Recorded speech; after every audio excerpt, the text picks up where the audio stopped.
ॐ त्र्यम्बकं यजामहे सुगन्धिं पुष्टिवर्धनम् उर्वारुकमिव बन्धनान् मृत्योर्मुक्षीयमामृतात्।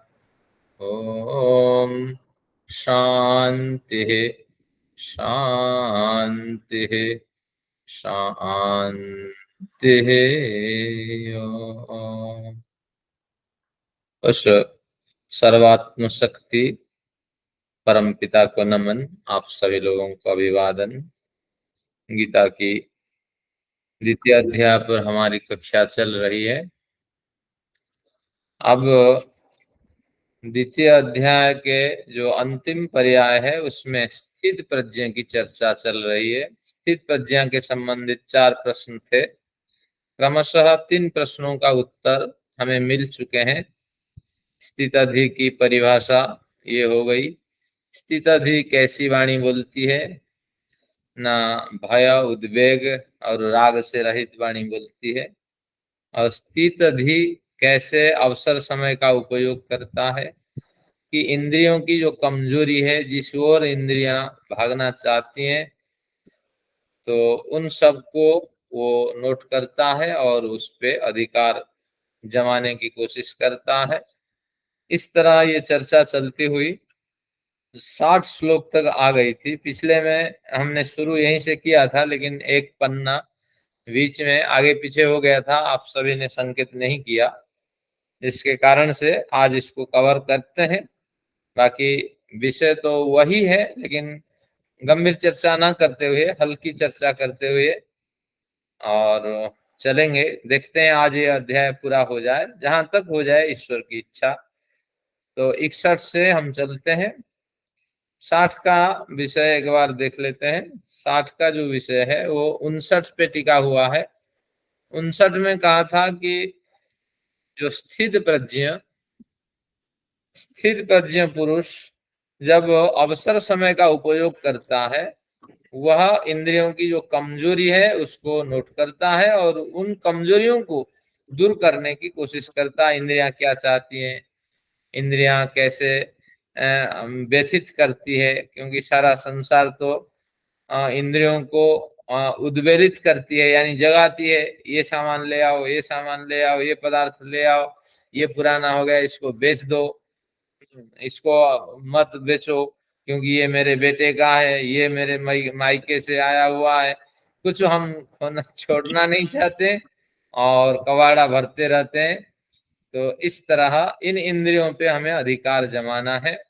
और इंद्रियों का जो विषय लोलुपता, हर पदार्थ को ग्रहण करने, लाभ करने की जो इच्छा है, तो उस इच्छा को हमें दबाना है। 59 में कहा कि जितना भी आप दबाएं, इंद्रियों को उनका आहार न दें, लेकिन कहीं ना कहीं सुप्त आसक्ति इंद्रियों में छिपी रहती है और वो आसक्ति समय पा करके बड़ी हो जाती है।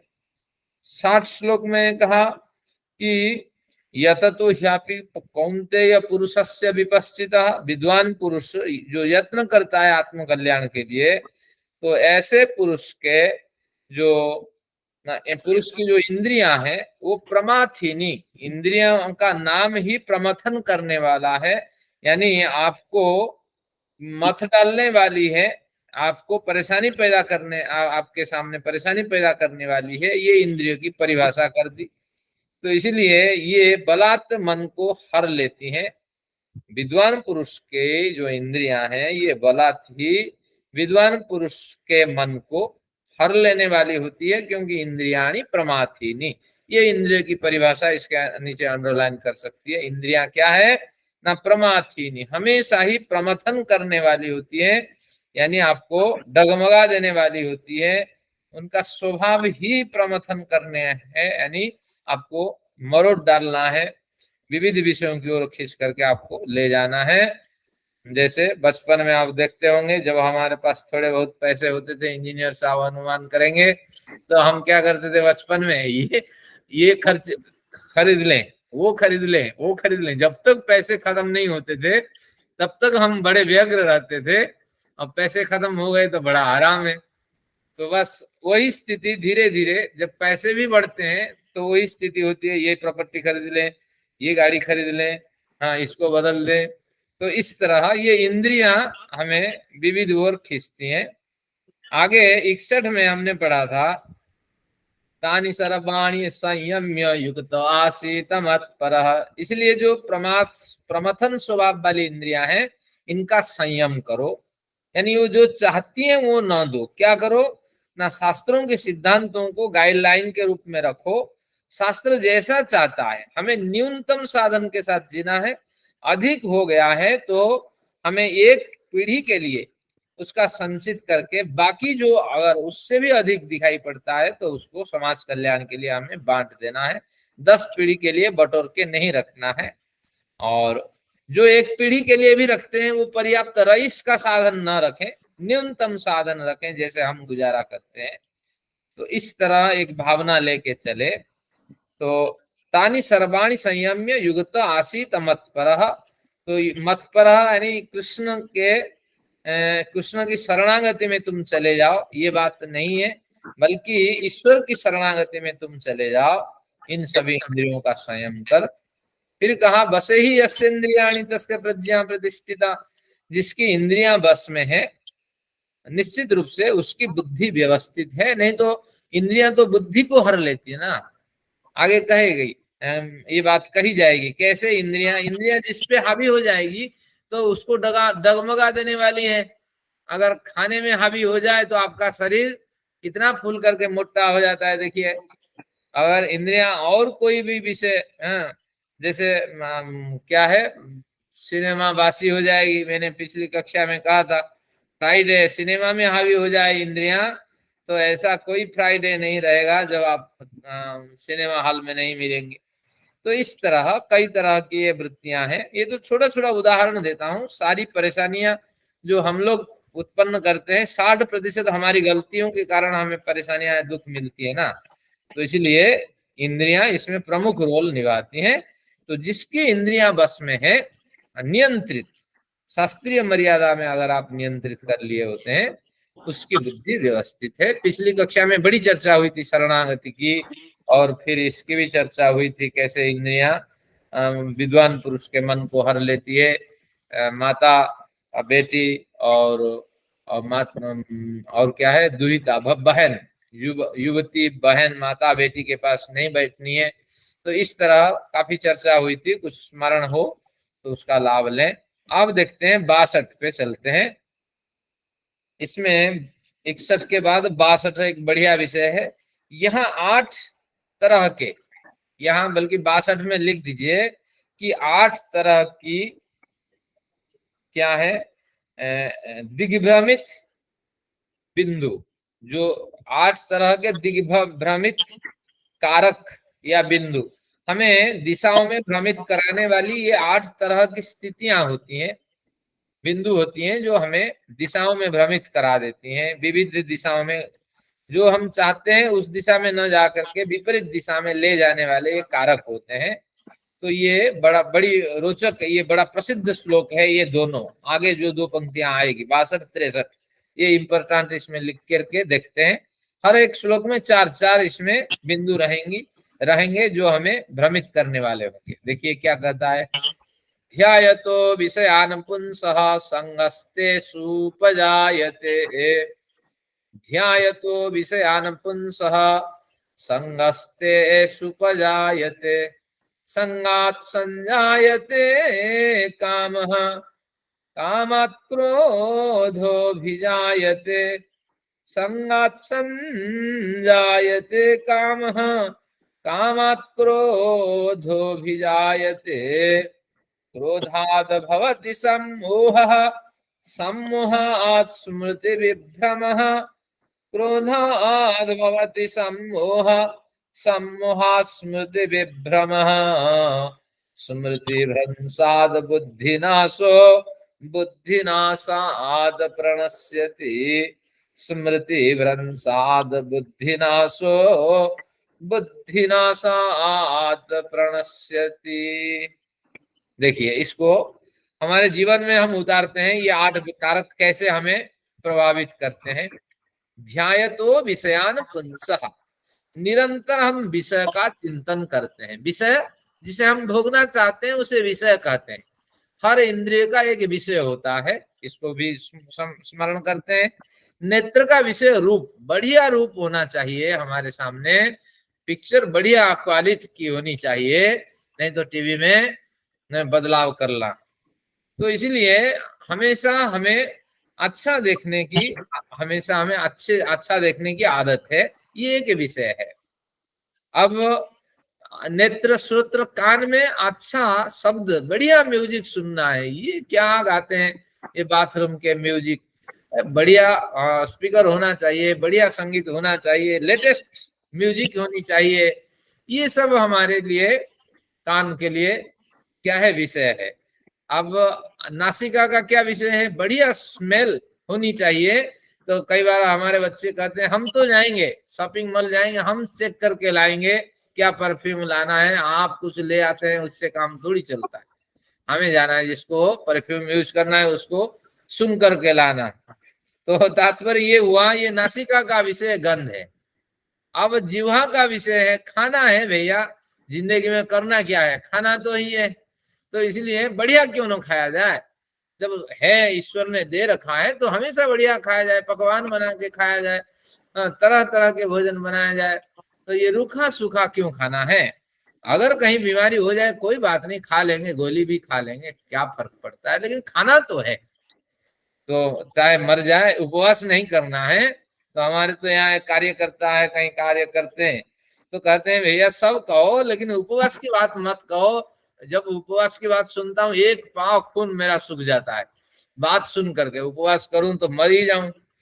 तो इस तरह ये एक जीवा का एक विषय है, त्वचा का एक विषय है। बढ़िया मुलायम गद्दी चाहिए, मुलायम चादर चाहिए।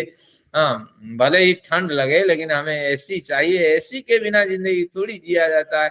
आप किसी गांव में रहते हैं, वहां बिजली नहीं है, पंखा नहीं है, कैसे जिंदगी जीते हैं आप, कहीं आदि मानव तो नहीं। इस तरह टिप्पणियां हमारे सामने आती है।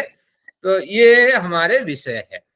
तो अब कहते हैं ध्यायतो विषयान पुंसः, जब पुरुष के पास सामर्थ्य हो जाता है, औकात हो जाती है, तो चुनौती देने की सामर्थ्य होती है, तो विविध विषयों का वो चिंतन करता है। चलो एक बार पोर्नोग्राफी देख लिया जाए, मन में विषय उठा। जब विषय उठा तो वो विषय इतना तीव्र हो जाता है, इतना उग्र हो जाता है, संगस्ते सुपजायते, उस पोर्नोग्राफी को दिखाने वाले जो डिवाइस है उसके साथ हमारा संग हो जाता है। मैं केवल एग्जाम्पल देता हूं, जैसे विषय का चिंतन होगा तो एक संग की तलाश होगी। हमें गांजा पीना है तो एक माचिस लगाने वाले की तलाश हमें होगी, और ऐसे व्यक्ति मिल ही जाता है जो माचिस लगा ले। जैसे तलाश करेंगे, संसार में किसी की कमी नहीं है। तो इसीलिए बात समझिए, पहला विषय है, पहला जो कारक है, विषय का चिंतन करना। मन में चिंतन होते ही साधन जुटने लगते हैं। पैसा नहीं है तो अब इस मौसम में, इस अवसर पे हमें फलाना काम करना है, तो बार बार दिमाग में दबाव डालेंगे तो मस्तिष्क क्रियाशील होकर के जितनी स्मृतियां टटोलते टटोलते, यहाँ से उधार ले लेना है, वहां से चोरी कर लेना है, यहाँ से ले लेना, कहीं ना कहीं एक संग वो उत्पन्न कर लेगा, कहीं ना कहीं विकल्प उत्पन्न कर लेगा। तो पहले विषय का चिंतन, इसके बाद संग, क्योंकि आनंद तो संग से ही मिलता है। संग यानी एक से भिन्न वस्तु के संग्रह में आप लग जाएंगे, एक से भिन्न व्यक्ति की आवश्यकता आपको पड़ेगी। तो इसलिए विषय का चिंतन करते ही एक संगी व्यक्ति की जरूरत हो जाती है, संगी विषय की जरूरत हो जाती है। संगात संजायते काम, जब संग उत्पन्न हुआ अब काम की उत्पत्ति हो जाएगी। अब इसको सांसारिक कामना भी करें, जब दो व्यक्ति होते हैं परस्पर सांसारिक काम विकार उत्पन्न होते हैं, या अगर दो व्यक्ति होते हैं सक्रिय व्यक्ति, तो धीरे धीरे इनके उपस्थिति होने से, थोड़े बहुत कमाई होने से तरह तरह के विचार उठने लगते हैं। ये कर लिया जाए, ये कर लिया जाए, ये बदला दिया जाए, इसको हटा दिया जाए। काम यानी कामना है, संकल्प शक्ति है, विल पावर है, और सेक्स पावर भी, उसका नाम भी काम है। इस बार वेद सविता में काम पे बढ़िया लेख मेरा आया है कि काम ऐसी शक्ति है, मुक्त पुरुष को भी नहीं छोड़ती ये कामना, और साथ में जो आम पुरुष है, आम आदमी, उसको भी नहीं छोड़ती है काम शक्ति। तो इस तरह, क्योंकि मुक्त पुरुष भी तो चाहता है मैं अधिकाधिक सुख भोगूं, जो सुख यहाँ दिखाई पड़ा उसको तो भोग लिया, जान लिया। जो नहीं जाना, अनुमान से पता लग गया कि जो दूसरे देश में रहते हैं और थोड़ा संपन्न रहते होंगे, और थोड़ा बढ़िया ढंग से रहते होंगे, लेकिन मुझे तो इससे बेहतरीन सुख चाहिए, तो इसी को कहते हैं कामना। तो कामना दो के होने पर उत्पन्न होती है, ध्यान रखना, दो वस्तुओं के, इसलिए वस्तुओं का संग्रह कम करें, और जितने अधिक व्यक्तियों से आपका संबंध होगा और जितने अधिक वस्तुओं से संबंध होगा, कामनाएं, जो विल पावर आपका उतना बढ़ता ही चला जाएगा। तो इसलिए ये तीन कारक हुआ, पहले विषय का बार बार चिंतन, फिर संगों का एकत्रीकरण, संग्रह की वृत्ति, एक दूसरे व्यक्ति की तलाश, जो भी आप जोड़ दें इसमें, फिर इसके बाद कामना की उत्पत्ति होती है। तो प्रश्न आएगा आपके सामने, कामना की उत्पत्ति कहां से होती है? कि कामना की उत्पत्ति संग से होती है।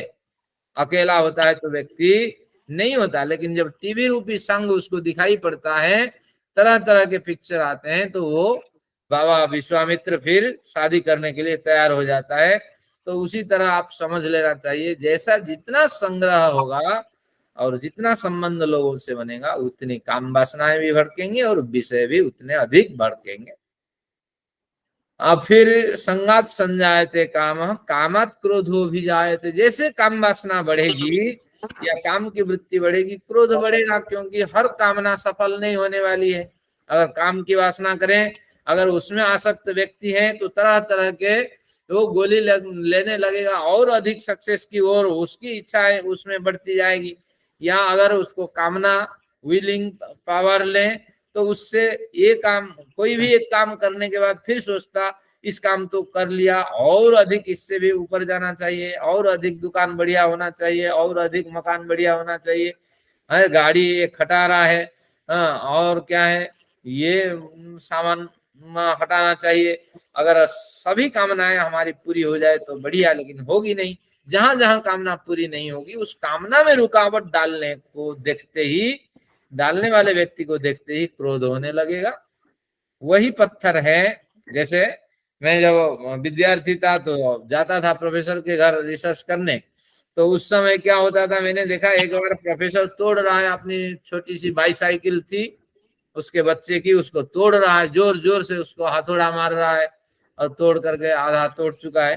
तो मैंने पूछा क्या है, तो उसकी पत्नी ने बताई उनकी कि ये बच्चा खेल रहा था, उसमें गिर गया और उनको इतना गुस्सा आया, वो उसको तोड़ दिए। अब मैंने कहा क्यों तोड़ते हैं? ना कोई बात नहीं, दूसरी ले लेंगे, लेकिन अभी तो मेरे गुस्सा को शांत होने दीजिए।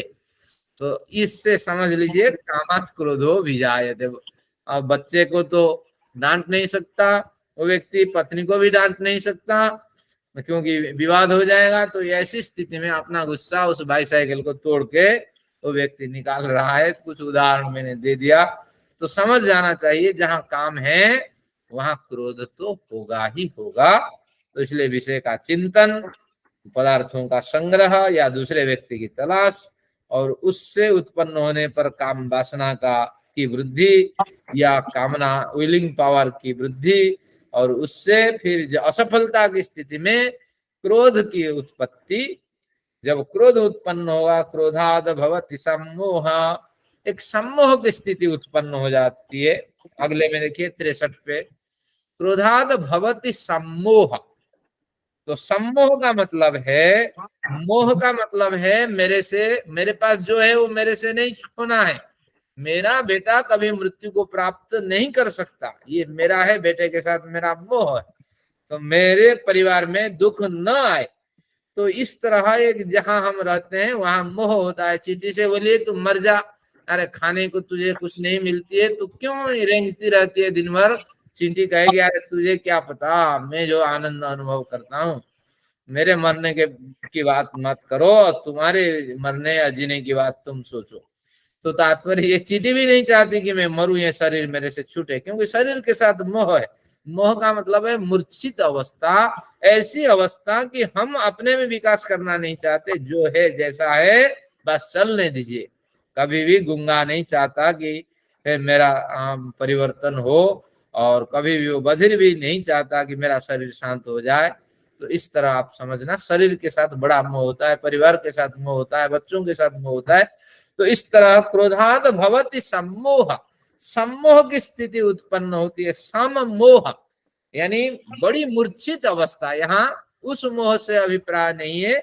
यहाँ सम्मोह का मतलब भयंकर मूर्छित अवस्था उत्पन्न हो जाती है। जब गुस्सा आपको होता है तो उस समय गुस्सा से होने वाली हानि की आप चिंता नहीं करते। कई बार सोचते हैं जब गुस्सा होता है आपको भूख नहीं लगती है, गुस्से के कारण अगले दिन शरीर काम नहीं करता, आप पानी जल आदि कुछ ग्रहण नहीं करते हैं, शरीर से डिहाइड्रेशन जैसी स्थितियां उत्पन्न होती है और उस गुस्से के कारण दूसरे भी प्रभाव पड़ता है।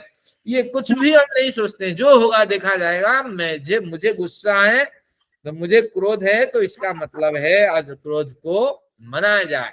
कई कई क्रोध के महल में चली जाती है, तो हमने सुना है पुरानी बातें, लेकिन कहीं ग्रंथ में नहीं लिखा है। गुस्से के समय पे व्यक्ति एकांत का सेवन करता है, इसका अर्थ है, नहीं तो उसका गुस्सा शांत नहीं होता है। तो उससे होने वाली जो हानि है वो हानि को वो नजरअंदाज करता है। इसलिए सम्मोह का मतलब है भयंकर मूर्छित स्थिति को प्राप्त करता है, कुछ भी कर लेता है।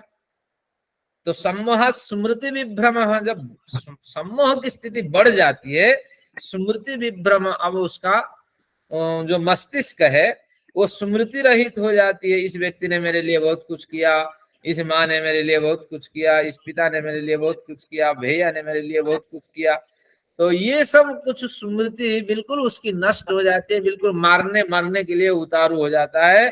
तो इसलिए जितनी हत्याएं होती हैं ये सम्मोह की स्थिति से गुजर करके हत्याएं होती है।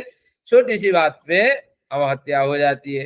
तो इसके मतलब है कि धीरे धीरे ये सम्मोह जब प्राप्त होता है व्यक्ति को, वो होता है, वो कईयों के डीएनए में होता है और कईयों के जो व्यवहारिक जीवन है विशृंखलित होने के कारण होता है। और जो संयमी पुरुष है वो अपने को नियंत्रित कर लेता है।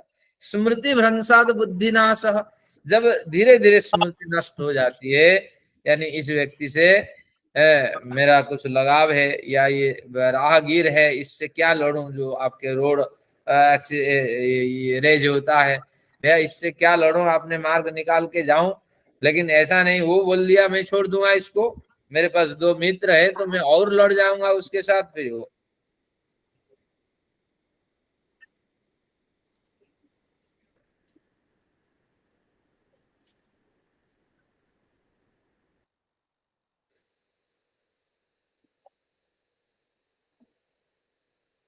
रिवर निकालेगा तो फिर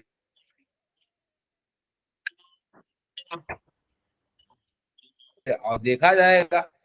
तो इस तरह स्मृति भ्रंशात बुद्धि नाश,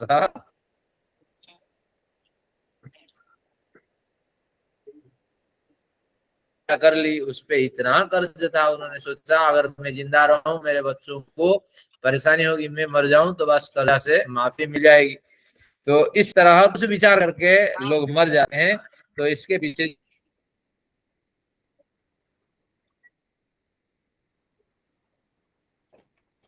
जो कारण है बुद्धि का नाश होना है। बुद्धि सत और असत विवेक का निर्णय करती है, उनकी बुद्धि में विवेक नहीं होता है, सफलता नहीं मिलती है और कई बार भी किस्मत साथ नहीं देता है। तो मरने के लिए ये 7 स्टेप है। अगर एक व्यक्ति मरता है या दूसरे को मारता है तो किस किस स्थिति से गुजर करके वो यहाँ तक पहुंचता है, उसको आपको स्मरण रखना है। तो एक बार ज्यादा विषय का चिंतन ना करें, एक बार फिर इसको देखते हैं, फिर निष्कर्ष निकालते हैं। विषय का पहले चिंतन करना बार बार, फिर उन पदार्थों का संग्रह करना या जिस व्यक्ति का चिंतन करना है उसको प्राप्त करने की कसम खाना है, तो फिर उसको प्राप्त कर लेना है। फिर उससे काम की उत्पत्ति होती है, काम से क्रोध की उत्पत्ति होती है, असफलता में क्रोध से सम्मोह यानी गहरी मूर्छा की स्थिति प्राप्त होती है, यानी बेहोशी की स्थिति, समझ ही नहीं पाता है मैं क्या कर रहा हूँ या गलत स्टेप ले रहा हूँ या सही।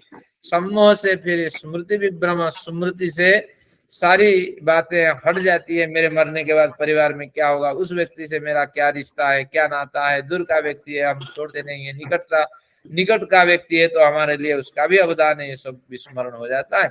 और स्मृति भ्रंश होने से बुद्धि का नाश हो जाता है। बुद्धि अब कोई रिएक्ट नहीं करती है, बाकी जो तुम्हारी इच्छा सो करो। तो फिर व्यक्ति क्या करता है, तलवार चला देता है, हथियार चला देता है और फिर विनाश को प्राप्त करता है। जो किसी को मारेगा तो वो भी तो मारा जाएगा, समाज भी तो दंड देगा, ईश्वर अलग से दंड देगा। तो इसलिए कहा बुद्धि नाशाद प्रणश्यति, बुद्धि के नाश होने से, यहाँ तो अर्थ में लिखा है अपनी स्थिति से गिर जाता है, गिर नहीं, नस विनाश, वो विनाश को प्राप्त करता है, दूसरे को मारता है और स्वयं भी जितने दिन जिंदा रहता है वो जेल में काटता है, वो भी तो मरने जैसी स्थिति है।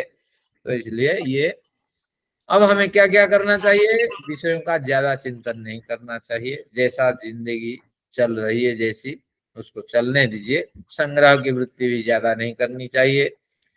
फिर कामनाएं हमारी सीमित हो जानी चाहिए। क्रोध की स्थिति में बार बार चिंतन करना चाहिए, इस क्रोध से होने वाली हानि क्या हो सकती है। फिर कभी भी गहरी मूर्छा की स्थिति को प्राप्त नहीं करनी है। हमें भी गुस्सा होता है, आता है, लेकिन हम क्या बोलें क्या न बोले, तो इसको बार बार हम सोचें तो गहरी मूर्छा से बचेंगे। और फिर जो हानि करने जा रहे हैं जिस व्यक्ति की, तो उसके साथ हमारा रिलेशन क्या है, उसके साथ हमारी स्मृति क्या है, ये भी बार बार सोचा जाए। तो इसलिए मैं उदाहरण देता हूँ ना, मेरी माता जी वृद्धा है, तो जब क्या करती है कि इधर उधर मलमूत्र करती है तो मुझे भी बड़ा गुस्सा चढ़ता है, जोर जोर से तो बोल लेता हूँ। और फिर बच्चे भी धक्का लगा देते हैं माता जी को, लेकिन मेरे हाथ नहीं जाता है। तो इसके पीछे कारण यही है कि मैं चिंतन करता हूँ इसके साथ मेरा क्या संबंध है। तो निश्चित रूप से एक गलत कदम कहीं मेरे कर्माशय को खराब न कर दें। तो इसलिए स्मृति भ्रंशाद बुद्धिनाशः, रिलेशन का जो स्मरण है, स्मृति है रिलेशन की, उसको स्मरण करें तो फिर बुद्धि नाश की स्थिति में ही गलती होती है। अगर बुद्धि में स्मृतियां चल रही होती है तो गलती नहीं होगी। भैया इसी बहाने से कुछ कर्म तो धुल जाएंगे, नहीं तो फिर बार बार माँ बाप के ऋण को ऋण होने के लिए जन्म लेना पड़ेगा। तो बड़ी श्रद्धा के साथ मैं ये सब काम करता हूँ, तो आपको भी स्मरण रखना चाहिए।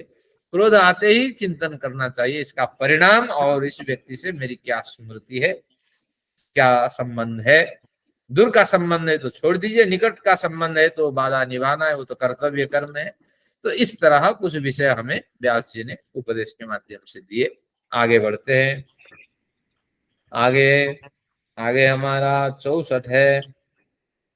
64 में राग द्वेष वियुक्तैस्तु विषयानिन्द्रियैः सरन् आत्मवश्यैर्विधेयात्मा प्रसादमधिगच्छति। रागद्वेष वियुक्तैस्तु विषयानिन्द्रियैः सरन् आत्मवश्यैर्विधेयात्मा प्रसादम अधिगच्छति। प्रसादम अधिगच्छति, जो प्रसाद शब्द का मतलब है प्र यानी प्रकृष्ट रूप से, और सदृढ़ विसरण गति अवसाधनेषु, बैठने के अर्थ में सद धातु का अर्थ है। तो इसका मतलब हुआ प्रसन्नता के साथ व्यक्ति जब बैठता है, प्रमाद रहित हो करके, आलस्य रहित हो करके, मंदता से रहित हो करके जब बैठता है, तो उस स्थिति का नाम है प्रसन्नता। तो प्रसाद शब्द का अर्थ प्रसन्नता। कई बार भवन का नाम प्रसाद होता है, यानी यहाँ मुझे प्रसन्नता मिलने वाली है या मिलती है, तो इसलिए भवन का नाम भी प्रसाद रखते हैं। भगवान से जो भोग लगता है मंदिरों में, उसको भी प्रसाद कहते हैं, वहां प्रसन्नता मिलती है। प्रसन्नता मिलती है का मतलब है कि वो बढ़िया पक्व अन्न होता है, स्वादिष्ट होता है। प्रसाद सामान्य कुछ नहीं होता है, ये चीनी मिश्री इस तरह नहीं होती है, तरह तरह के पदार्थ उसमें सम्मिलित करके भोग लगाया जाता है, और उसकी मात्रा कम मिलती है और उससे प्रसन्नता होती है। अगर वो मात्रा ज्यादा हो जाए तो आप बीमार पड़ेंगे। तो इस तरह ये कुछ प्रसाद का मतलब है। प्रसाद का मतलब जिससे प्रसन्नता मिलती है वो प्रसाद। अब देखते, राग द्वेष वियुक्तेस्तु विषयान इंद्रिय शरण। अब ये इंद्रिय ही का विशेषण है, राग द्वेष वियुक्ते ही। अब क्या कहना चाहते हैं कि विधेयात्मा, विधेय आत्मा का मतलब है जिसने आत्मा को विधेय बना लिया है। पहले विधेय आत्मा का अर्थ करते हैं, आत्मवशीर विधेय आत्मा, पहले विधेय आत्मा ले लेते हैं। जिसने आत्मा को विधेय बना लिया है, आत्मा को वश में कर लिया है। आत्मा को वश में कर लिया मतलब है अंतःकरण और आत्मा दो तत्व है, और अंतःकरण में जिन्होंने परिवर्तन कर लिया, असत्य का आचरण नहीं करेंगे, सही निर्णय लेंगे, और क्या करेंगे, हर कार्य को शास्त्र के सिद्धांत के अनुसार हम करेंगे, और कभी शास्त्रीय सिद्धांत के विपरीत नहीं जाएंगे। तो इस तरह जो अपने अंतःकरण को परिशुद्ध कर लिया है, तो अंतःकरण से उठने वाले विचार आत्मा तक पहुंचते हैं और आत्मा उसको अनुमोदित कर देती है। तो इस दृष्टि से आत्मा कभी भी विरोध नहीं करती है, किसके, अंतःकरण के विचारों का। जो विरोध नहीं करते उस स्थिति में उस व्यक्ति का नाम विधेयात्मा होता है, क्योंकि अच्छे डिसीजन वो लेता है, उसके अंदर की भावनाएं अच्छी है, तो आत्मा उसको स्वीकार करती है। तो ऐसा जो विधेयात्मा है वो क्या करता है, प्रसादम अधिगच्छति, वो प्रसन्नता को हमेशा प्राप्त करता है। हम अगर विधेयात्मा होंगे तो प्रसन्नता हमें मिलेगी, लेकिन कैसे कैसे मिलेगी, देखिए, आत्मवश्य राग द्वेष विगुतैः, इसको आगे पीछे तोड़ेंगे तो आत्मवश्य कहाँ है, द्वितीय पाद के नीचे, आत्मवश्य, तो आत्मवश्य राग द्वेष वियुक्तैः, यानी अपने बस में राग द्वेष से युक्त इंद्रियों के साथ जिनका संबंध है, अपने बस में इंद्रियां हैं, वो उन इंद्रियों में राग द्वेष भी नहीं है, तो ऐसे इंद्रियों के साथ विषयानुचरण, विषयों को ग्रहण करता हुआ भी वो साधक प्रसादम अधिगच्छति। ये यहाँ लिख दीजिए, वैराग्य का लक्षण। इस सूत्र का अर्थ है, 64 नंबर जो श्लोक है, इस श्लोक का अर्थ है वैराग्य किसे कहते। तो वैराग्य की ये परिभाषा है, आप इसको समझते हैं धीरे धीरे। छोटी छोटी पंक्तियां हैं लेकिन बड़ी महत्वपूर्ण उपदेश देती है। अब क्या कहती है कि जो विधेय आत्मा है वो आत्मा को आत्मवश्य ही अपने आत्मा को वश में करता हुआ, राग द्वेष से वियुक्त रहता हुआ, आत्मा को वश में करती हुई, राग द्वेष से वियुक्त रहती हुई इंद्रियों के साथ, उसकी इंद्रियां कैसी है, वो इंद्रियां आत्मा के वश में रहने वाली है, आत्मा के सही जो डायरेक्शन है उसको मानने वाली है, उन इंद्रियों में राग द्वेष होते नहीं है। तो ऐसे इंद्रियों को धारण करता हुआ वह व्यक्ति विधेयात्मा विषयांचरण प्रसादम अधिगच्छति, विविध विषयों को संसार में भोगता हुआ प्रसन्नता को प्राप्त करता है। लेकिन हम जैसे विषयों को भोगते हैं दुख में फंसते हैं।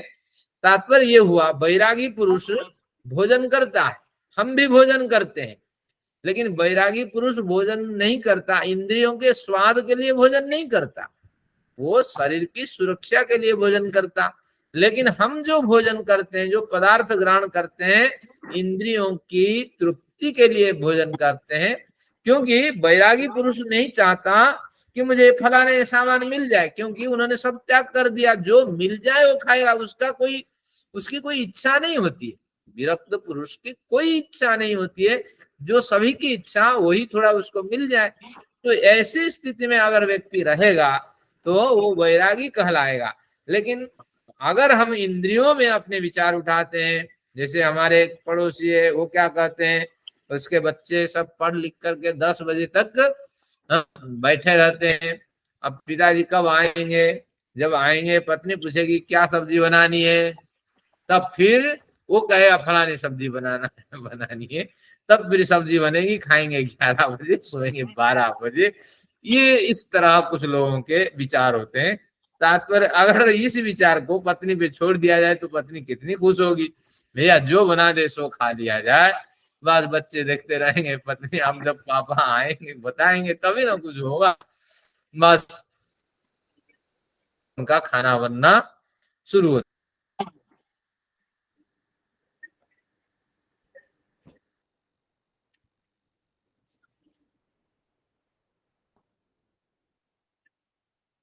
जाए, उसी से खुश रहे। तो यही है, रागत न रखें, और वो विषय न मिले, द्वेष भी न रखें, और इंद्रिय ही चरण, ऐसे इंद्रियों को धारण करते हुए संसार में विचरण करें। और निश्चित रूप से प्रसादम अधिगच्छति, आपको हर जगह प्रसन्नता मिलेगी। और वैरागी पुरुष हर जगह प्रसन्नता को प्राप्त करता है, उसका कोई राग होता ही नहीं है। तो इसलिए मैं कमा के लाया, तो इस हिसाब से, मेरे हिसाब से चलना चाहिए। ये भावना आपको जिस दिन छोड़ देनी होगी, तो उस दिन आप भी खुश रहेंगे और आपके आश्रित भी खुश रहेंगे। ये एक वैराग्य का लक्षण है। तो साधु महात्मा जो होते हैं वो भोजन जो ग्रहण करते हैं, जीवा के लालसा के लिए भोजन नहीं करते हैं। आजकल तो होते हैं बड़े साधु महात्मा, लेकिन जो वास्तविक संत होते हैं वो इंद्रियों की तृप्ति के लिए भोजन नहीं करते। जो बन जाए, जो सामग्रिक विचार हो, तो उसी विचार को स्वीकार कर लेते हैं। तो इस तरह ये वैराग्य का लक्षण हो गया। अब कहते हैं इसी प्रसन्नता से होगा क्या? प्रसादे सर्व दुखानां हानिरस्योपजायते, प्रसन्न चेतसो ह्यासो बुद्धि पर्यवतिष्ठते। प्रसादे सर्व दुखानां हानिरस्योपजायते, प्रसन्न चेतसो ह्यासो बुद्धि पर्यवतिष्ठते। प्रसन्नता मिल जाने से सभी दुखों से होने वाली जो हानि है वह समाप्त हो जाती है। दुख जहाँ है वहां पीड़ा है, कष्ट है, तो निश्चित रूप से उनको वो कष्ट नहीं सताता है। ऐसे नहीं सताता है। प्रसाद का मतलब यहाँ संतोष। अब 65 में लिख दीजिए, यहाँ प्रसाद का अर्थ संतोष। अब आए संतोष धन, जब संतोष धन आ जाए, सब धन धूरी समान। हाँ, गोधन बाजी धन इस तरह कुछ है। गोधन है, बाजी धन है, और रतन सम धन, जितने भी तरह के धन हैं वो सब धूलि के समान हो जाते हैं। लेकिन जब संतोष की प्राप्ति हो जाती है, संतोष का मतलब है पुरुषार्थ आपने किया, प्रारब्ध के वश और परिस्थिति के वश जो फल मिल गया, तो उसी में खुश रहना चाहिए। कोशिश करते रहना चाहिए कि अगली बार और इससे अधिक हमारी प्राप्ति हो जाए। लेकिन जो मिला उससे खुश रहना, ये प्रसन्नता। जैसी प्रसन्नता मिलेगी, सर्व दुखानां हानिरस्योपजायते, समस्त दुखों से होने वाली हानि की निवृत्ति हो जाती है। एक उदाहरण देता हूँ। बड़े आराम से सेवक जो होते हैं वो साइकिल चला के जाते हैं, विविध कार्य करते हैं, लोग देख के हंसते हैं, अरे ये व्यक्ति कहाँ से आ गया। और साइकिल चलाने वालों को कोई तो पूछता ही नहीं है, हीन दृष्टि से देखता है। समाज डेवलप हो चुका है, तो लाइफस्टाइल तो बदलनी चाहिए ना। तो ऐसी स्थिति में आप अनुमान लगाइए, वो भी उसको चलाते हुए प्रसन्न है। क्यों प्रसन्न है? उन्होंने सोचा मैंने पुरुषार्थ किया, उसके बदौलत मुझे इसकी प्राप्ति हुई, और इससे अधिक प्राप्ति हो नहीं सकती। और जो स्थिति है उस स्थिति के साथ हमें लड़ना है, हमें अपने अरिस्टोक्रेट लाइफस्टाइल नहीं दिखानी। तो उसके बड़ी प्रसन्नता के साथ, बड़े संतोष के साथ वो चला चला करके विविध कार्य करता है, फिर आके पहुंचता है। देखिए उसमें कोई दुख नहीं है। लेकिन अगर हम उसी साइकिल या स्कूटर या कोई खटारा सा गाड़ी लेके कभी गए, किसी मित्र के साथ मिले, कितनी लज्जा होती है, कितनी हानि महसूस होती है। अरे क्या कह दिया, क्या बोलेंगे, क्या करेंगे। वो कुछ भी फटा चिथड़ा पहन करके सेवक विविध कार्य करता है, तो वहां प्रसन्नता है। तो इस तरह प्रसन्नता को आपको पकड़ना चाहिए। उस प्रसन्नता से जिस दिन जुड़ जाते हैं, तो प्रसन्न चेतसो ह्यासो बुद्धि पर्यवतिष्ठते। वो दूसरों के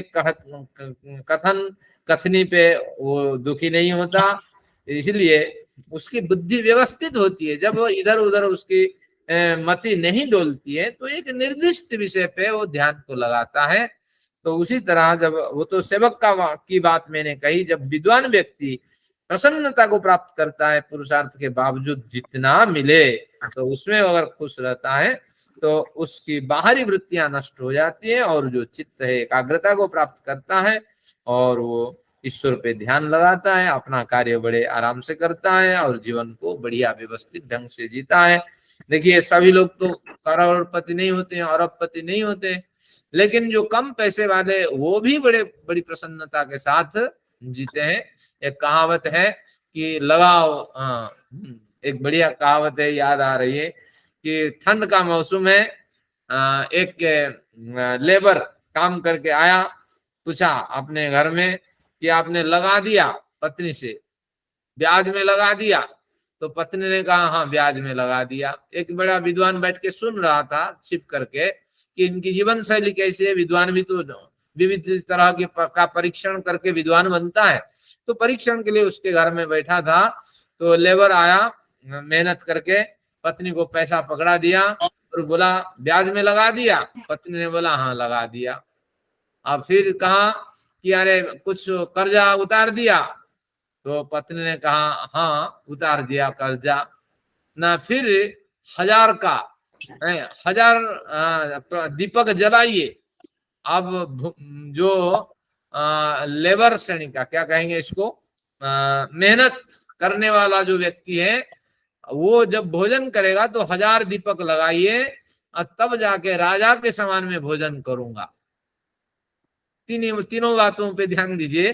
कुछ कर्जा लगा दिया यानी बच्चों को खिला दिया, पहले मेहनत करके देर रात से वापस आ रहा है, हाँ तो बच्चों पे उन्होंने कर्जा लगा दिया यानी बच्चों को खिला के सुला दिया पत्नी ने। फिर आगे पूछा कि कुछ ऋण उतार दिया, माँ बाप जो वृद्ध हैं उनको खाना खिला दिया ना? हाँ वो भी कर लिया। तो फिर 1000 दीपक लगाइए, जब मैं राजा के समान भोजन करूंगा तो दीपक 1000 लगाइए, हम दोनों मिलके भोजन करते हैं। यानी क्या करिए, जो पुलिया होता है गेहूं के, तो उसको जलाइए, क्योंकि अब कहाँ से दीपक लाएंगे, अब वो जलता रहेगा, उसकी रोशनी से वो 1000 क्या लाखों पुलिया होंगे जब जलेंगे, तो एक एक पुलिया एक एक दीप का प्रतिनिधि है। तो फिर मैं राजा के समान बैठ के भोजन करूंगा। तो विद्वान को समझ में नहीं आया, जब पूछा तब समझ में आया कि एक लेबर भी राजा के समान जिंदगी जीता है। तो अब चर्चा चल रही थी कि जब प्रसन्नता मिल जाती है तो समस्त दुखों की निवृत्ति हो जाती है, और वही बड़ा सिनेमा का प्रोड्यूसर अप्रसन्नता में मृत्यु को प्राप्त करता है, लेकिन एक सेवक जो है काम करता हुआ बड़ी प्रसन्नता के साथ खाना खा के टांगे फैला के दरवाजा खोल के सोता है। उसको क्या ले जाना है तो क्या ले जाएगा, बर्तन ले जाएगा, मेरे पास है क्या? तो इसलिए आप सोचिए प्रसन्नता कितना बड़ा धन है। तो इस तरह हमें प्रसन्नता की ओर जाना चाहिए। आगे कहते हैं नास्ति बुद्धिरयुगतस्य न चायुगतस्य भावना न चा भावयतः शांति रसान्तस्य कुतः सुखम। नास्ति बुद्धिरयुगतस्य न चायुगतस्य भावना। जो अयुक्त व्यक्ति है, जो योग से युक्त नहीं है, निश्चित रूप से उसकी बुद्धि नहीं है। बुद्धि नहीं है यानी परिपक्व बुद्धि नहीं। बुद्धि तो सबके पास होती है, लेकिन परिशुद्ध बुद्धि उसकी नहीं होती है, क्योंकि वो कभी जुड़ा ही नहीं है, अपने को सुधारने के लिए कोई प्रयत्न ही नहीं किया। न चायुगतस्य भावना, जो अयुक्त व्यक्ति है उसके अंदर अच्छी बुरी की पहचान नहीं है, और अच्छी अच्छी भावना का कभी उदय होता ही नहीं है। तो इसलिए वो हमेशा सोचता है मैं जीऊं, मैं और मेरा परिवार जिंदा रहे, बाकी सब मर जाए, क्या फर्क पड़ता है। तो इसलिए ये जिंदगी नहीं है जिंदगी, बल्कि मैं भी जीऊं और हमारा संपूर्ण समाज भी जीवित रहे। तो इसलिए जो अयुक्त व्यक्ति है, योग से रहित व्यक्ति है, योग जीवन से रहित व्यक्ति है, उसकी बुद्धि परिशुद्ध नहीं होती है। तो यहाँ परिशुद्ध बुद्धि लिखना चाहिए, भाष्यकार को मनमानी लिख दिया है। और उसकी भावना, कोई भावना यानी उसकी जो कामनाएं होती हैं, जो उसका चिंतन होता है, तो मैं और मेरा से युक्त होता है, लेकिन समग्र कल्याण की चिंतन उसमें नहीं होता है। न चा भावयता न चा भावयतः शांति। अगर ऐसी भावना नहीं होती है, हर दिन सोने से पहले ईश्वर से प्रार्थना करें कि मेरा भी कल्याण हो, साथ में संसार के सभी प्राणियों का कल्याण हो, इस तरह। बल्कि भोजन करते वक्त भी हम मंत्र पढ़ते हैं। भोजन मंत्र क्या है कि अन्नपते अन्नस्य नो देहि, हे अन्नपति हमें अन्न दे, अनमिवस्य सुस्मृणः। तो ये बल कारक अन्न होना चाहिए, प्रप्रदातारम तारिशत, इस अन्न को जिन्होंने मेरे तक पहुंचाया है, जितनी कड़ियां मेरे तक इस अन्न को पहुंचाने में मदद की, उन सभी का कल्याण हो। क्या बढ़िया मंत्र देखिए। हाँ, आराम से मिलते ही आप खा जाते हैं, मिलते ही उसका ग्रहण करना शुरू कर देते हैं, क्योंकि खुशबू आते ही रहा नहीं जाता। लेकिन ध्यान रखिए, एक बार तो कल्याण करें। आप तो कुछ कर ही नहीं सकते। उनका, किसान की जो बेटी है वो शादी नहीं कर पाती है, और उसका बेटा अनपढ़ गंवार होके रह जाता है, और आपको घिया पहुंचाता है, खीरा पहुंचाता है, लौकी पहुंचाता है, लेकिन आपका कोई संबंध नहीं होता है, कोई भावना नहीं होती है कि उनके लिए ईश्वर से एक बार प्रार्थना तो करें भोजन ग्रहण करने से पहले। और आप पकवान करके खाए जा रहे हैं, ये कृतज्ञता है। ध्यान रखना, बिना ईश्वर चिंतन और सार्वजनिक कल्याण के बाद कोई भी भोग ग्रहण नहीं करना। तो इसलिए यहाँ तक भी हमारे साथ संबंध है। नए बच्चा आएगा, जब होता है गर्भाधान संस्कार होता है, एक विलक्षण संस्कार है। पति पत्नी नए बच्चे को लाएंगे तो हवन करते हैं, ईश्वर से प्रार्थना करते हैं, ब्रह्मचर्य धारण करते हैं, फिर जा करके नई संतान को लाने के लिए एक उपक्रम किया जाता है। सभी परिवार को सूचित होता है गर्भाधान संस्कार के स्थिति में ये गुजर रहे हैं, तो इसलिए एक बढ़िया नजर से सब देखते हैं। तो ये एक पवित्रता हमारी संस्कृति में है, ध्यान रखना। तो इसलिए जिसकी भावना नचा भावयतः शांति, अभावयतः जिसकी बढ़िया भावना नहीं है, मेरा कल्याण सामाजिक कल्याण ये भावना नहीं है, तो ऐसे अशांत से वो व्यक्ति स्वयं ही अशांत है। कितना भी दे दें उसकी पूर्ति नहीं होगी, उसके परिवार की पूर्ति नहीं होगी। तो इसलिए अशांत से कुतः सुखम, उसको सुख कभी मिल ही नहीं सकता। तो इस तरह आपको समझना चाहिए। तो हमें भी अपनी जीवन शैली बदलना चाहिए, यानी जो भी भोग हम ग्रहण करें उसके ईश्वर का धन्यवाद करें, और उस भोग पीछे जितनी कड़ियां हैं उनका धन्यवाद करें। शयन से पूर्व सभी का धन्यवाद करके सोएं, जागने से पूर्व सभी का कल्याण और धन्यवाद करके जागें। जब जब अवसर मिले तो सभी का कल्याण करें, कल्याण की कामना करें, और संभव है तो उनकी मदद भी करें। जितना बहुत कुछ हम कर सकते हैं, हमारे आसपास जो पड़ोसी हैं और जो जिनकी मदद की जा सकती है उनकी सेवा सहयोग आप कर सकते हैं। तो यही तो शास्त्र कहता है। आगे देखते हैं 67 में, इंद्रियाणाम हि चरताम यन्मनोनु विधीयते तदस्य हरते प्रज्ञां वायुर्ना आवमिवाम्भसि। इंद्रियाणाम हि चरताम यन्मनोनु विधीयते तदस्य हरति प्रज्ञां वायुर्ना आवमिवाम्भसि। वायुर्नावमिवाम्भसि, अम्भसि जल को कहते हैं।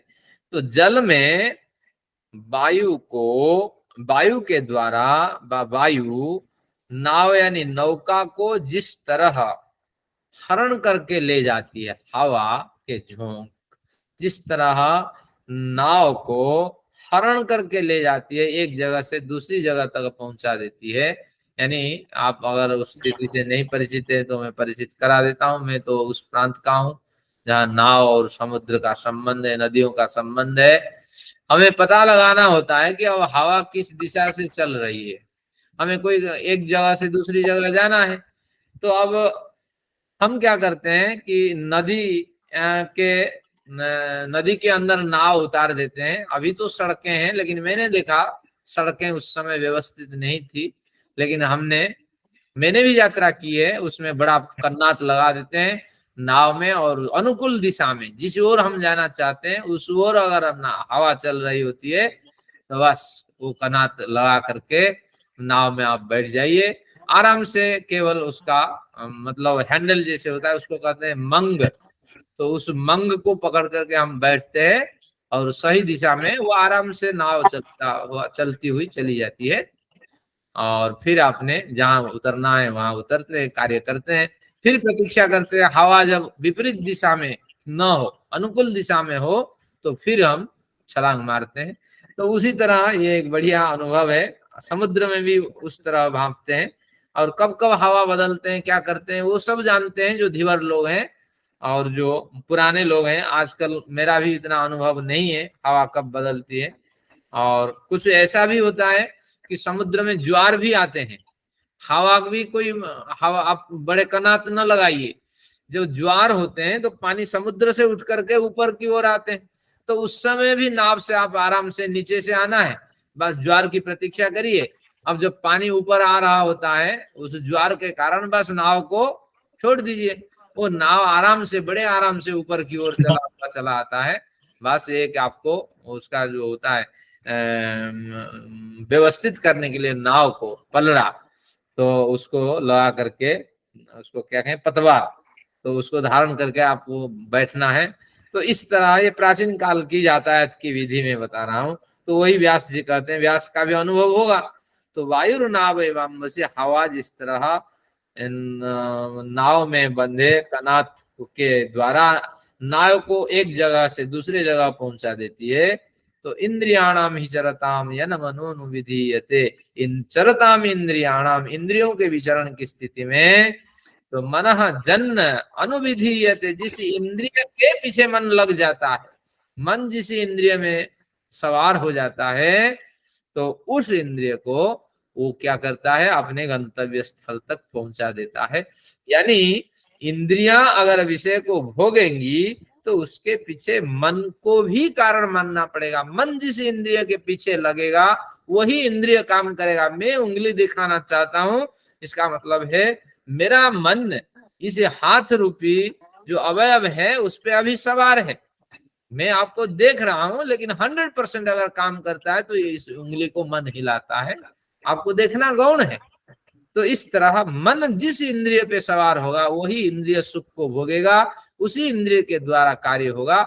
बाकी सब इंद्रियां निश्चिष्ट होके पड़े रहेंगे, इनका इतना महत्व नहीं होगा। तो वही कह रहे हैं, चरताम इंद्रियाणाम, 67 नंबर श्लोक है, द्वितीय अध्याय है।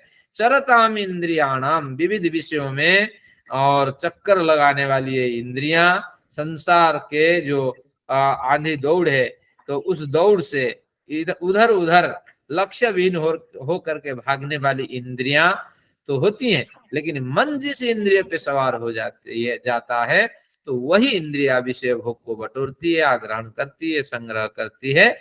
तो इस तरह आपको समझना चाहिए। तो मन प्रमुख है, बढ़िया भोजन, नियमित व्यायाम, ब्रह्मचर्य, यम नियम का पालन, तो इसके द्वारा मन पे हम कंट्रोल करते हैं और मन योग्य इंद्रियों को पे सवार होता है और उस इंद्रिय से हम बड़े कार्य करते हैं। तो इसलिए आपके मन संयम है, आप गीता का अध्ययन करते हैं, यानी मन को आपने व्यवस्थित कर लिया है, इतने से इतने समय तक हमें यहाँ लगाना है। मैंने भी मन को लगाया, 1 घंटा दिया जाए, आर्ष ग्रंथों के जो ऋण है वो ऋण होने के लिए कुछ श्रम किया जाए।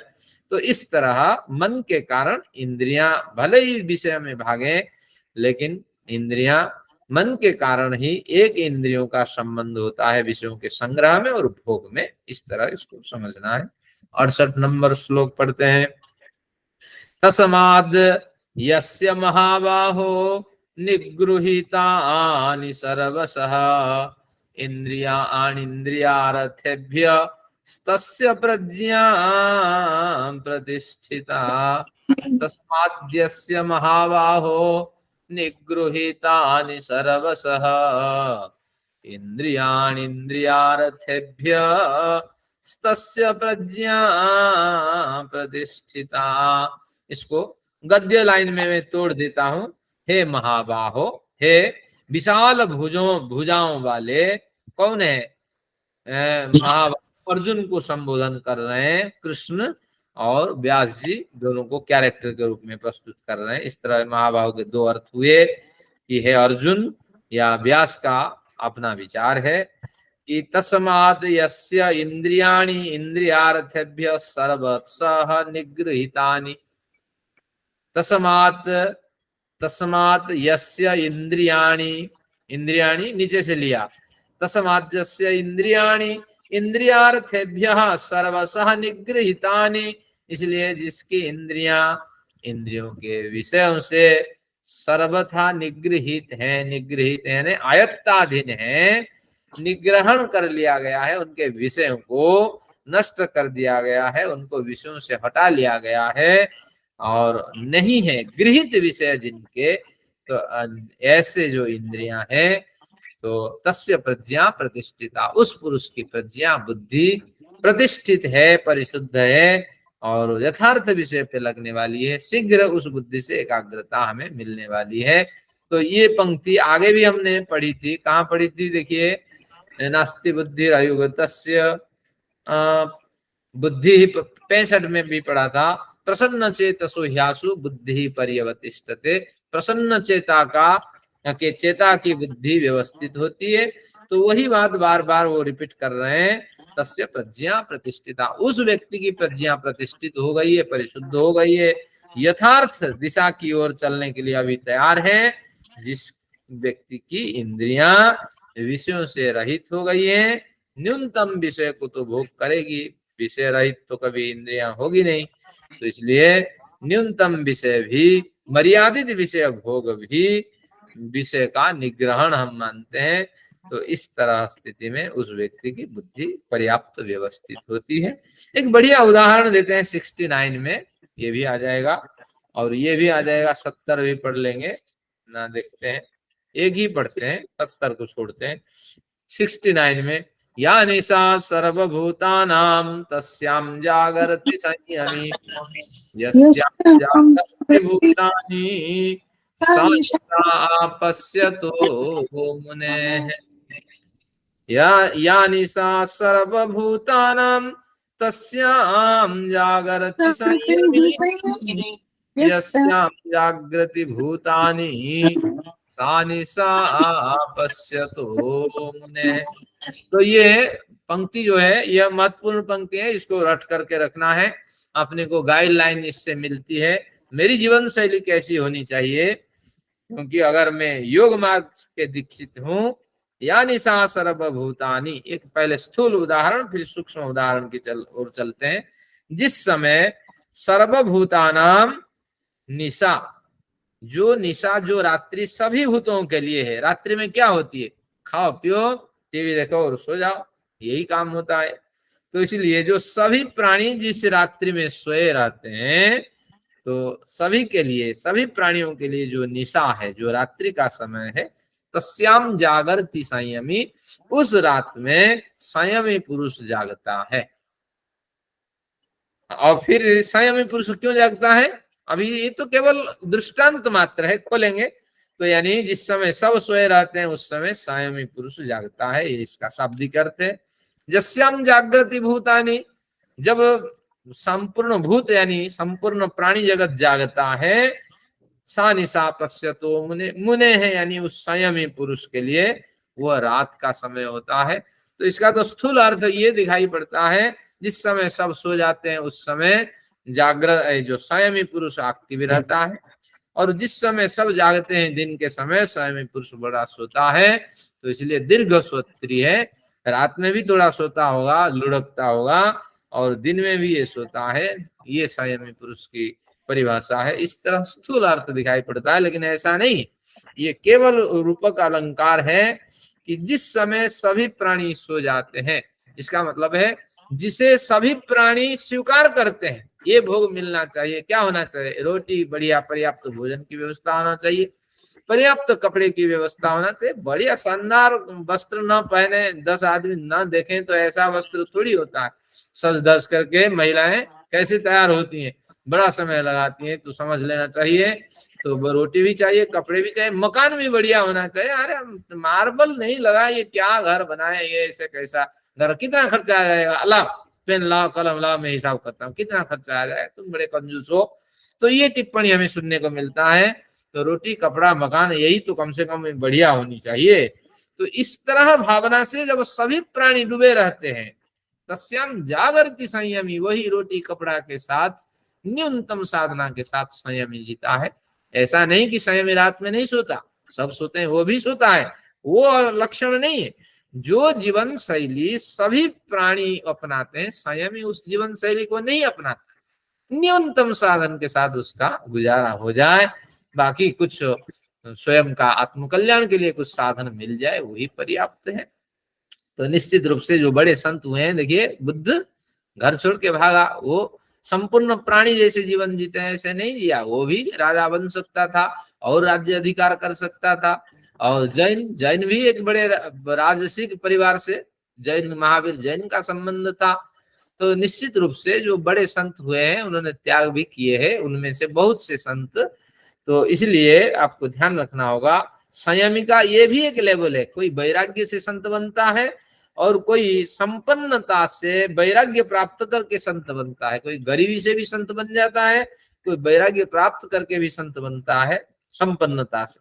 तो यही कहना चाहता है कि जिस ओर सभी प्राणी भागते हैं, जिस जीवन शैली के लिए सभी प्राणी ललकते हैं, तो उसी जीवन शैली को संयमी त्याग देता है। संयमी का अपना जीवन है। जैसे एक गर्भस्थ महिला, गर्भवती महिला कैसे चलती है, कहाँ बैठती है, बिल्कुल धीरे धीरे वो अपना संपूर्ण कार्य करती है। मैं गृहस्थ हूं ना, मुझे अनुभव है। तो बिल्कुल व्यवस्थित रूप से वो चाहती है कि बिना क्या परेशानी के साथ एक स्वस्थ बच्चा को मैं जन्म दूं। तो उसी तरह संयमी लिख लिख समझ करके चलता है कि कहीं त्रुटि न हो जाए, कहीं त्रुटि न हो जाए। इसकी अतिरिक्त भी त्रुटि हो जाती है। तो यस्याम जागृति भूतानी, और जिस समय क्या करती हैं कि भूतानी जागृति, तो जिस समय भूत सो जाती है, यानी जिसे छोड़ देता है, प्राणी समुदाय छोड़ देता है, ये काम नहीं करना है, तो उस त्यगत और वर्जित पदार्थों से वो बहुत कुछ संग्रह कर लेता है संयमी पुरुष। और जिस जीवन शैली में संपूर्ण प्राणी जगत क्या करते हैं, लोलुपता की दृष्टि से भागते हैं, प्राणी जगत भागता है, तो उस जीवन शैली में संयमी पुरुष की कोई चाहत नहीं होती है, कोई इच्छा नहीं होती है, और वो आत्म कल्याण के लिए लगा रहता है। तो जब जब आप कोई अच्छा कार्य करें तो आपने आप ये श्लोक को दोहराते रहिए कि मैं एक साधक हूं या साधिका हूं, मेरी जीवन शैली साधिका की या साधक की जीवन शैली जैसी होनी चाहिए। तो या निशा सर्वभूतानां, मनुष्य जिसे त्याग देता है उसी में मुझे रहस्यों को ढूंढना है, और जिस जीवन शैली को अपनाता है उसको दुख कष्ट और जहर के समान समझ करके मुझे त्याग कर देना है। तो ये इसका वास्तविक अभिप्राय है। अगर आम आदमी जैसे जैसे भेड़ चाल चलते रहेंगे तो जीवन में कुछ नहीं होगा, एक वर्तुलाकार परिधि होगी, बस पैदा होना मरना, पैदा होना मरना, ये चक्र हमारा चलता रहेगा जीवन का। तो अब हम सत्र को यहीं समाप्त करते हैं। 3 श्लोक बच गए हैं, तो ये हमें 10 बार अभ्यास करना पड़ा, तब जाके ये अध्याय को हम पढ़ पाए। तो आइए, आप सभी लोगों का पुनः धन्यवाद करता हूँ, बड़ी श्रद्धा के साथ आप सबने सुना। तो आज हमने कोई नया अध्ययन नहीं किया, लेकिन कुछ नई जानकारियां भी बटोरने की कोशिश की है। आप सभी लोगों का पुनः धन्यवाद। कुछ विचार रखना चाहें आप देख लीजिए और विचार विनिमय हो। रश्मि जी हमारे साथ थी, है या नहीं, देखिए। नहीं है। हाँ, रश्मि जी चली गई हैं।